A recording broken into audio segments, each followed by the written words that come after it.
وصل اليوم صاحب جلالة الملك محمد السادس نصره الله إلى الغابون آخر محطة في جولة جلالته الإفريقية، ووجد جلالته في استقباله بمطار ليون إمبا بليفرفيل خامة الرئيس الغابوني علي بونغو أوديمبا. بعثة الأولى والتفاصيل. تبدأ اليوم زيارة رسمية ملكية جديدة للغابون البلد الشقيق، وهي زيارة عميقة الدلالات في مسارات علاقة قوية متجدرة ثابتة راسخة. ويجد جلالة الملك لدى نزوله من الطائرة بمطار ليومبا الدولي بالعاصمة ليبروفيل في استقباله الرئيس الغابوني السيد علي بونغو أوديمبا علاقات مغربية غابونية موحدة الأهداف والتاريخ والانتماء المشترك.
أطلقت المدفعية طلقات ترحيب بمقدم جلالة الملك الذي بدأ زيارة جديدة للشقيقة الغابون، زيارة الأخوة والصداقة النموذجية والتعاون المتواصل والموصول بتاريخ عريق ومصير واحد وتطلعات موحدة تجمع المغرب بالغابون أواصر وروابط متأصلة، تجمع المغرب بالغابون قيم الديمقراطية الراسخة والمواطنة والحرية والكرامة، وتجمع المغرب بالغابون سلام واستقرار وأمن يحققان به إصلاحات على المستويات السياسية والاقتصادية والاجتماعية، ويوحد المغرب والغابون تكامل واندماج، تضامن مبني على الاحترام المتبادل والتقدير.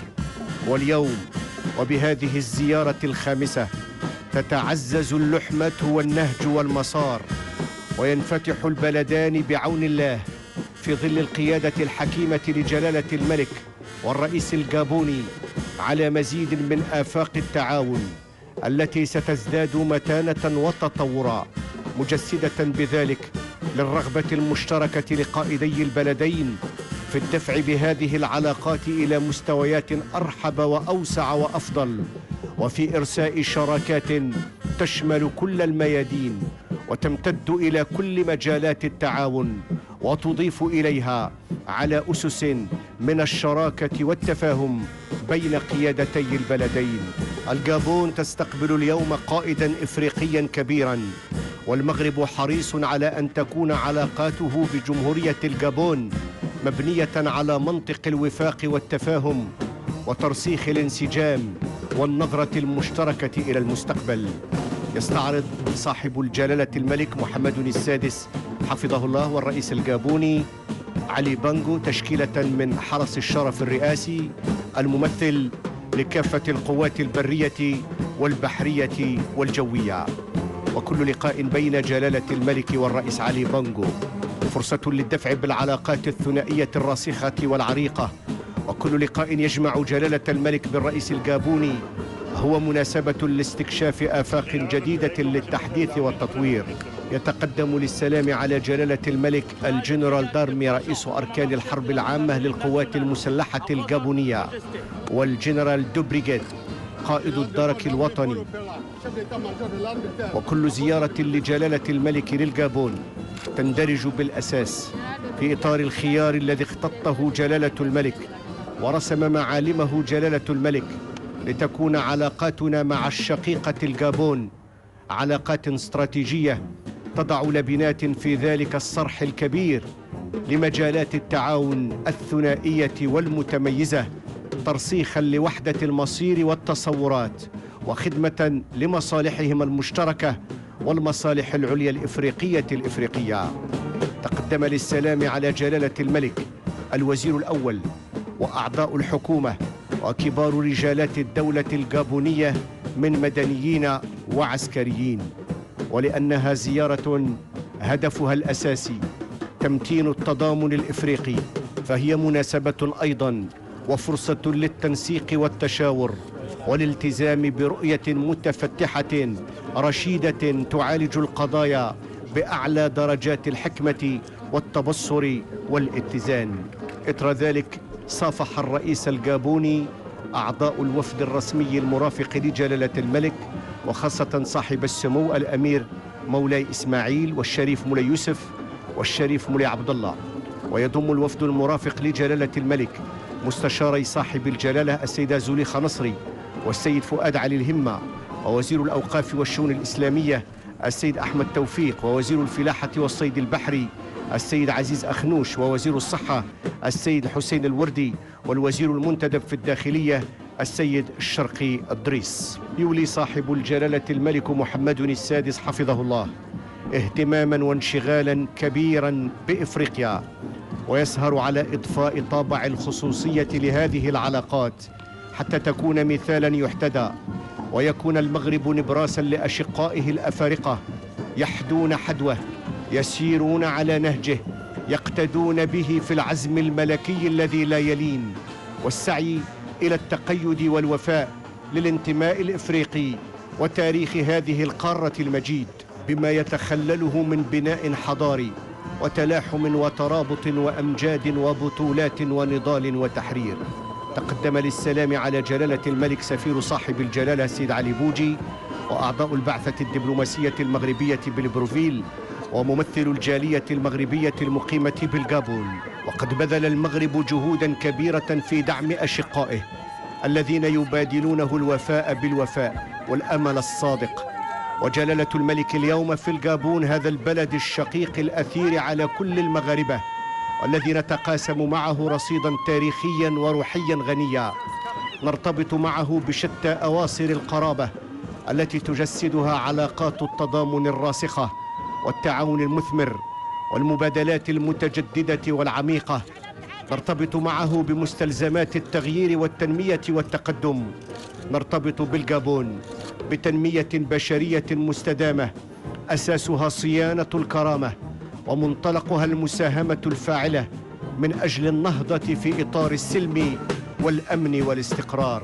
وفي أعقاب الاستقبال الرسمي يتم تخصيص استقبال شعبي كبير لجلالة الملك من قبل سكان العاصمة الجابونية، بما يرمز إلى علاقات الأخوة والصداقة التي تربط بين البلدين والشعبين.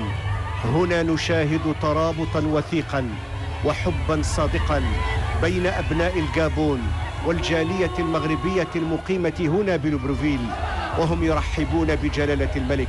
لافتات، أهازيج وأعلام ساكنة إفريقية تملأ ليبروفيل وشوارعها، ترحب بالصداقة المغربية الجابونية، تعتز بهذه الزيارة الملكية الميمونة التي ستفتح بعون الله فضاءات جديدة للتعاون بين البلدين الشقيقين.